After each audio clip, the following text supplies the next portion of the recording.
কোনো হিন্দুকে বাসা ভাড়া দেওয়া যাবে কিনা, কারণ তারা সেখানে তাদের ধর্মীয় রীতিনীতি পালন করবে। হিন্দুদের সাথে সাধারণ যত কায় কারবার লেনদেন এটা করা জায়েজ আছে, এটা না জায়েজ না। তাদের অধীনে কাজ করা জায়েজ আছে, তাদেরকে কর্মী হিসেবে নিয়োগ দেওয়াও জায়েজ আছে। তাদের কাছে যদি বাসা ভাড়া দেন গুনাহ হবে না। এখন আপনি বলবেন সে বাসায় তারা থেকে তো গুনার কাজ করবে, তাহলে একই প্রশ্ন আসবে, আপনি তারা যদি চাকরি দেন, নিয়োগ দেন, আপনার পাওয়া টাকা দিয়ে সে তো হারাম কাজ করবে, গুনার কাজ করবে। তো সেটাকেও ইসলাম জায়েজ রেখেছে, কারণ তার টাকা দিয়ে সে যদি অন্যায় কাজ করে, তা সে সুযোগ পায় যদি খারাপ কাজ করে, সেটা আপনার উপরে বর্তাবে না, কারণ আপনি তাকে ডাইরেক্ট সাহায্য করেন নাই। এটাকে প্রত্যক্ষ সহযোগিতা বলে না, পরোক্ষ সহযোগিতা হলে তার দায় মানুষের উপরে বর্তায় না। কথা কি বুঝতে পারছি?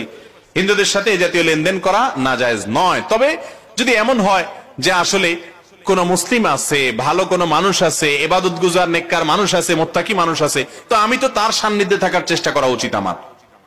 একজন মানুষ শিরকে লিপ্ত আছে, আরেকজন মানুষ ইবাদতে লিপ্ত, তাকওয়া লিপ্ত, অবশ্যই আমি আমার প্রতিবেশী হিসেবে একজন তাকওয়াওয়ালাকে কি করব? প্রাধান্য দেব এবং দেওয়া উচিত।